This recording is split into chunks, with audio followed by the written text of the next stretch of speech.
Hello, everybody, and welcome to Painting with Rob Boss, or Drawing with Rob Boss today.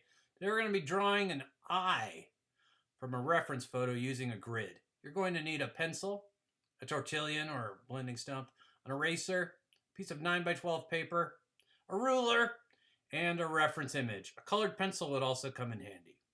Let's get started.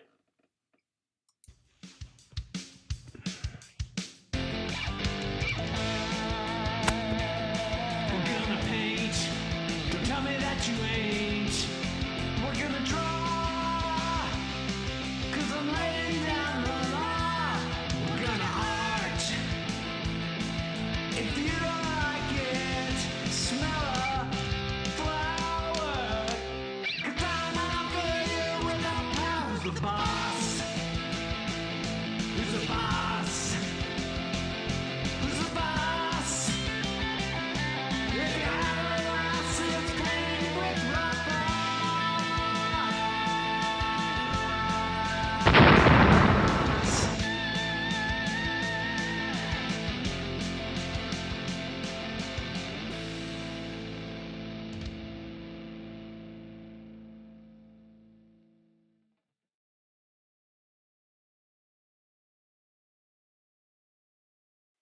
All right, so our first step here is going to be to lay out a grid on top of our photograph and on top of our sheet that we're going to be drawing on.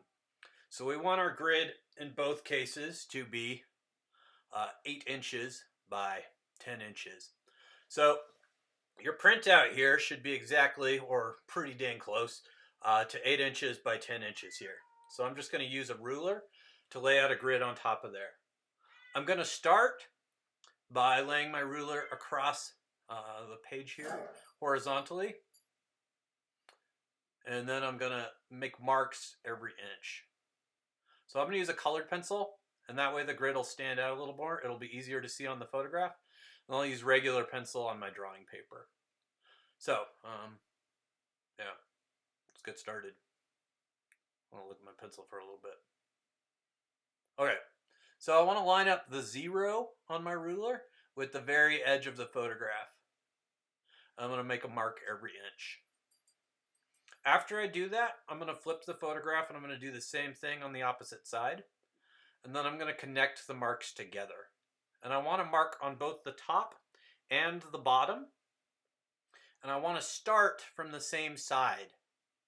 So you can see I'm going to start on the left-hand side. When I flip it over, I want to start on the right. And that way it'll make sure everything lines up if my photo is a little bit off being perfectly 10 inches by 8 inches. And then I'm going to do the same process on the sides. So I'll start on the top, make a mark every inch, and then I'll flip to the bottom. I'm lining up on the right-hand side here this time so that I'm starting on the same side.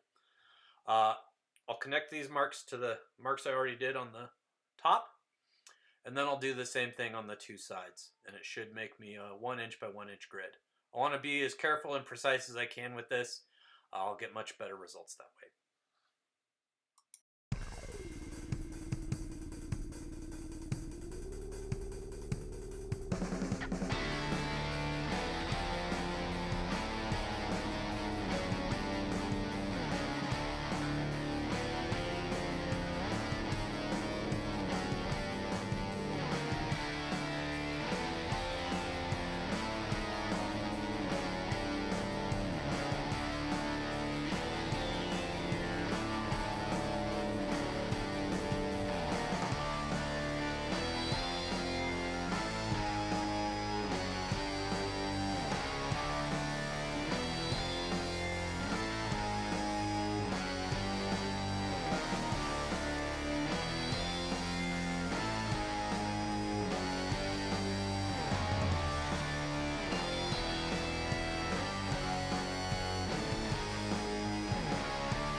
All right, so we're going to do a very similar process on our drawing paper here.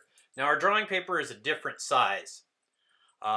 We still want to have an 8-inch by 10-inch grid on our drawing paper, but our drawing paper is 9 inches by 12 inches. So we're going to have a ½ inch margin at the top and the bottom, and a full 1-inch margin on the two sides with it laid out landscape orientation. So I'm going to do kind of the same thing here, except I'm going to start by making my margins. So I'll lay down my ruler. I'm going to make a mark at the ½ inch point. So I line up the 0 on my ruler with the edge of my paper there. And I'm going to make a mark just at ½ inch. Then I'm going to scoop my ruler over, and I'll make a mark every inch. Then I'll repeat that process on the bottom. I'll make a ½ inch margin, and then a mark every inch. And then I'll connect the top marks to the bottom marks, getting straight parallel lines.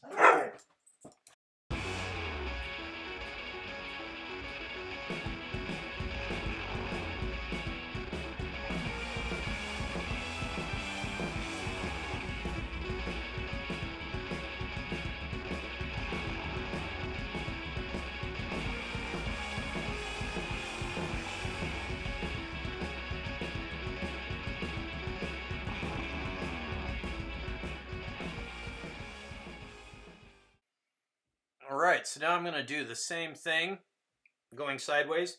Now for this one I've got a 12-inch paper and I want a 10-inch grid. So that means there's going to be a 1-inch margin on each side. So I just need to line up my 0 and make a mark every inch up to the 11-inch point. Same thing on the other side, and then connect them together to finally form the grid.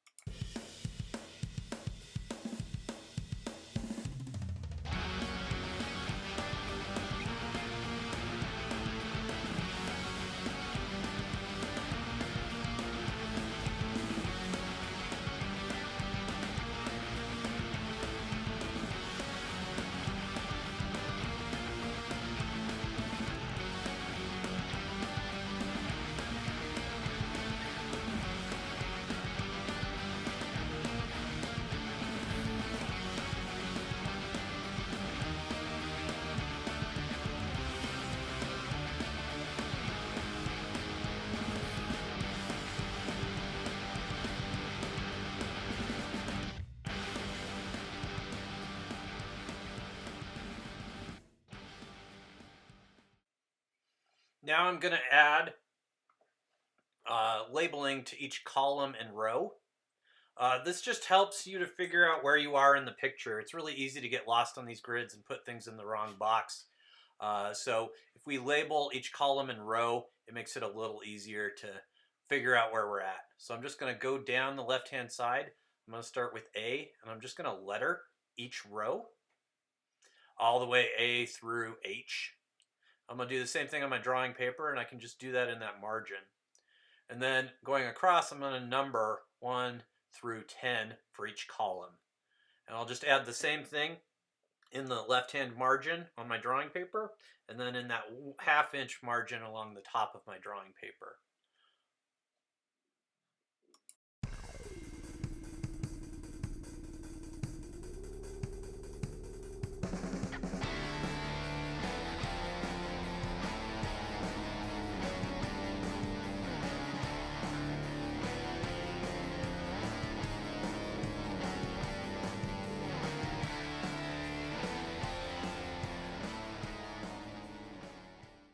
Now in the right-hand margin over here, I've got an extra inch. I'm going to add a value scale. So I'm going to start in row B, and I'm going to work down 5 boxes. 1, 2, 3, 4, 5. So that's through row F.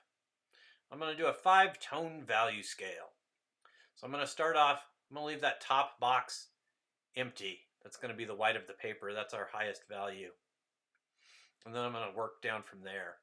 So our second box should be me shading as lightly as possible. And I'm going to use a 4B pencil. It's a little bit softer than a regular number 2 pencil. And that means that the pigment will come off of it easier. So I want to shade that pretty much as lightly as possible. I want this to be like the minimum amount of shading on it while it's still being shaded. The next one down is going to be a middle tone. So I'll go just a little bit darker. But it's sometimes easier to start at the bottom. So after the middle tone, we'll have kind of a shading with the side of the pencil, applying some force. And then this bottom value here is using the tip of the pencil to get it as dark as possible. So I'll use the tip of the pencil to get this as dark as possible. And then I'll use the side of the pencil on the next value up. But I'll apply pressure so that it gets as dark as I can get the side to get. And then the next one up will be kind of in between that and the really light value I have in the number 2 position.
All right, so you want to get your drawing to about here.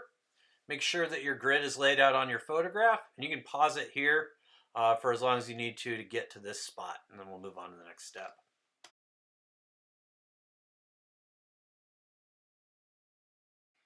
All right, now we're going to do what's called the lay-in, which is basically just a simple sketch of what's going on in the image.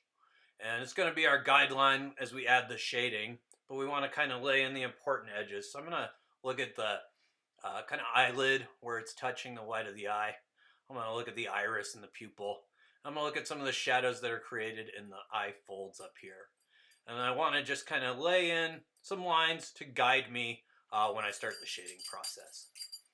So I'm not going to worry too much about the values to start, but then I'll add some shadows in our next step here. So as I do the lay-in, I want to look at where each of the important lines I'm drawing intersects with the grid. I want to ask myself in my mind, how far up is this intersection happening? And try to mark that. So I'm going to start, I'm going to add this up here now. I'm going to start by looking at the line and seeing where it intersects with the grid in different places. And I'm actually going to mark those intersections and then connect them together to create my sketch. So I'm starting here with the sort of tear duct, or that inside corner of the eye, and then I'm going to kind of sketch in from there. I'm looking at where that intersects with the line, the horizontal line here. That's about 1/3 of the way, and then I see that it intersects just above the corner. I'm going to kind of do that same thing all the way through, but I'm going to start by marking the position where the line intersects. So I can see that there's an intersection here, then another one here, and so on and so forth. Once I get those all laid out and figure out where those intersections happen, I'll add the line in, and I'll complete my layout drawing that way. So I'm going to speed this up, and you can see how I do all that, and you kind of follow along.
Alright, so there's my lay-in. You can pause the video right here and get caught up, and then we'll move on to the next step.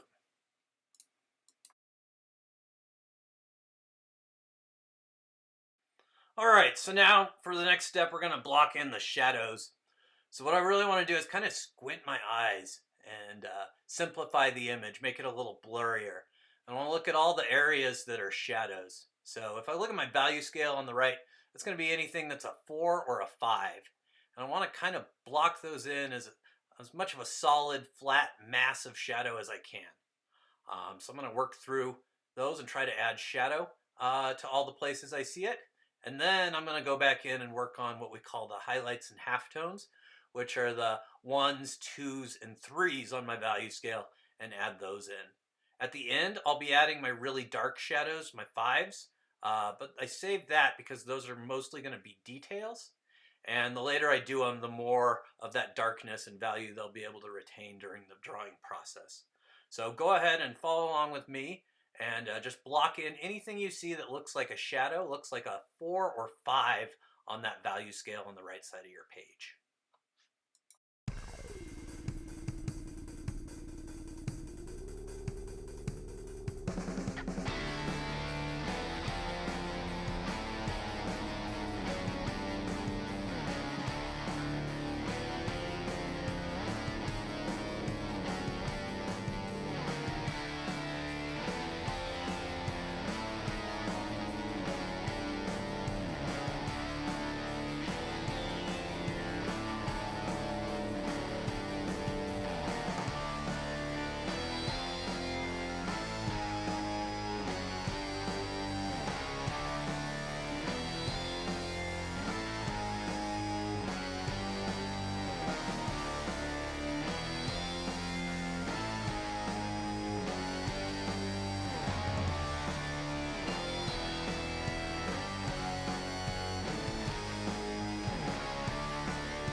Okay, so now I have those shadows pretty much laid in.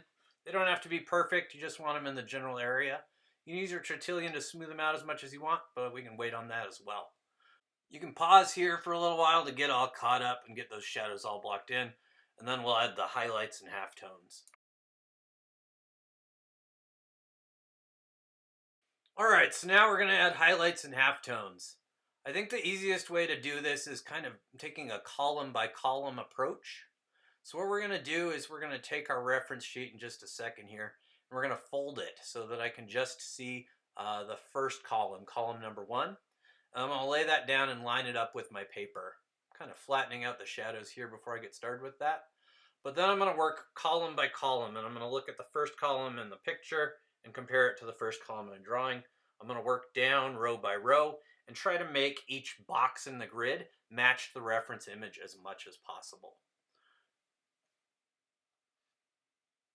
So I'll take my sheet here and I'm just going to fold it right about here. And I'll fold it along each column, and you could do it by row as well, that'd be fine. And I'm going to compare it. So I don't really need to fold it for the first one, but I'll lay this next to it. I'm going to try to make the first column match the first column of my image as closely as possible. So I want to look at each area and try to figure out how much value I see, and whether it's a 1, 2, 3, 4, or 5, and try to darken it or lighten it as I need to. I can lighten with my eraser and I can pull things out. I can also darken with my pencil or smooth things together and blend with my tortillon. These are my kind of 3 options going through this. And I want to work each column one at a time and work down each box, each row one at a time, and just try to make the image as similar to my reference as I can. And once I finish each column, I'll make a new fold and then line it up and draw from there. This has the added benefit of shielding my drawing paper from smudging with my hand, because my hand is resting on my reference image, and it's going to help keep the pencil from smearing. If you are left-handed, I would recommend you start on the other side and work from column 10 over towards column 1, going the other direction. That way you can again use the sheet to protect your drawing underneath. If you don't have a reference sheet, or you don't want to fold it up or whatever, if you're working from a screen, anything like that, you can just take a piece of scrap paper, sometimes it's easier to fold it in half, and just put that under your hand as you draw, and that'll also help protect the drawing. So either of those methods should work out just fine for you. But that's the basic idea. So this is going to take a little while, I'll speed it up, but the idea is to just work through each column, making it as similar to the original image as possible. And you really want to look at the shape of each tone, each value, and try to replicate it as much as you can. But use the grid to break up and simplify the image into tiny 1-inch by 1-inch sections, and try to shade them as closely to the original as you can. I'm also going to wait to do the eyelashes. You can add the eyelashes in now if you want, but I like to save the details and the really dark stuff for the very end. So I'm going to wait to add the eyelashes. If you want to start adding them in as you go through this process, that's totally fine. But I'm going to wait to do that until I'm finished with this next pass.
At this point, I'm going to spend a little bit of time refining the image as a whole. I can use my reference sheet as a drawing shield and lay my hand on it so I don't smear too much, or you can fold a piece of scrap paper. Either of those will work just fine. But I'm just going to try to work the image as a whole and break up some of the grid a little bit. Depending on how much detail you have in a given area, you may want to use the grid for it. It can be really helpful in high detail areas. In low detail areas, like the upper and lower right hand corners, you may not need to use the grid as much. You can see in this image, all the corners are kind of lower detail than the actual eye parts. So if you want to focus on using the grid more on the sections that are a little trickier, that can be a perfectly good way to do it. So here I'm folding this shield sheet in there. I'm going to use that to protect my drawing as I continue shading and trying to get it as close to the image as I can. So you can kind of go back and forth between using your reference image directly right next to it and kind of working on the thing as a whole. It can be good to kind of switch the way you're working as you make more and more passes on this drawing, getting it tighter and tighter and more refined. I'm also going to use my eraser to pull out some of the highlights here. Sometimes it's a lot easier to shade something and then use the eraser to lighten streaks like we have here than it is to just try to draw around light areas. An exception to that would be like the bright highlight that you can see on the iris. That I kind of marked off from the beginning, and I've tried to keep clean the whole way through. Anything that is like a pure bright white, you want to probably kind of protect it and not rely on erasing, because oftentimes it's very difficult to erase every little last bit of pigment off. I'm also going in and starting adding eyelashes in. I'm trying to pay attention to where those are and try to replicate them, but it doesn't necessarily have to be perfect. Things sometimes get to a level of complexity where you have to make a judgment call about whether you're going to try to get exactly what's there or if you're just going to try to replicate the feel and pattern of what's there. So I'm loosening things up and going a little more with the feel and pattern. But if you want to have a highly accurate image, you can use that grid and really get accurate with your eyelash placement. There are just some places where the focus is a little looser and it's hard to track everything that's going on. I'm also using the side of my pencil, and I'm applying a little more pressure at the base of the eyelash to make it thick, and then lifting a little bit as I go on to make it kind of pointed at the end. It almost makes kind of a sharp hook shape to it, which is nice for the eyelash strokes. As you can see, the eyelashes are darker in the reference image than I'm getting on the paper. Part of that's just the graphite's not going to get as dark as the ink, but part of it I'll actually have to go back in and darken the eyelashes a little bit more in the finishing phases of this drawing.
All right, so this will be another good place to stop and try to get caught up as much as you can to where I'm at.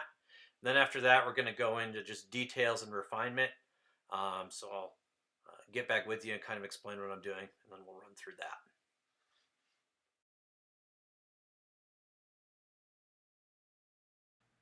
All right, so here's a sped up clip of the refinement process as we work through here. This is just kind of me cleaning things up, working from left to right, or right to left if you're left-handed, and just trying to make everything a little bit closer to the picture, just one column and one box at a time until I get it as refined as I can. And this phase can take many hours. I could spend another 2 hours on this and get really tremendous results. But trying to work within our time constraints here, it's just kind of what I did, trying to keep it to about an hour and a half of work. So, yeah, you can kind of see what I do.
Alright, so here's our finished image. You can definitely continue to refine it. There's still a lot to do. You can put in time and make it much sharper than it is right now. But I'm going to leave it here because I've already been working for probably an hour and a half easy. So try to get it to this point or even above and beyond. And thank you for watching. We'll see you next time on Painting with Rob Boss.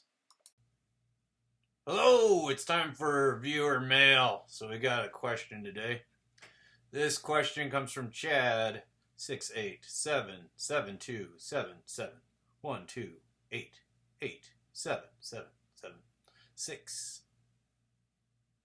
5'4", 7'7", 6'2", 2'2", 5".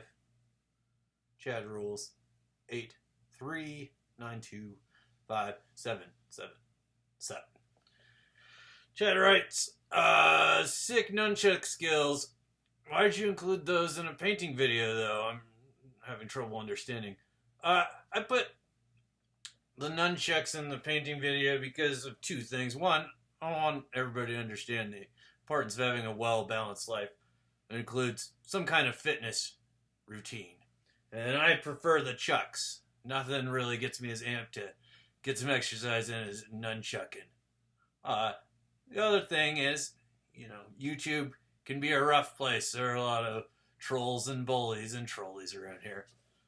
And I wanted them all to see, right up, first and foremost, right at the front of the video, what kind of skills that I have. So they would respect those skills and not mess with me. Because that's a big mistake, obviously. You can see from my chucking skills that messing with me is a big mistake.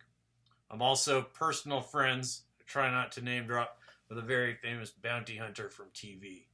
And boy, when we get together, let's just say, you better not be messing with either of us, because he's been on both sides of the law. And he knows how to get results. To be clear, this is not a threat in any way. I'm not threatening anybody. I'm saying be nice in the comments. Not just to me. I'm a big boy who can nunchuck super good. I can take it. But to everybody. Be kind out there. Even online. Even anonymously. You never know who you're going to be messing with and how hard they can nunchuck you in the face. Alright. That's it for this week. Thank you, everybody, and we'll see you next time on Painting with Rob Boss.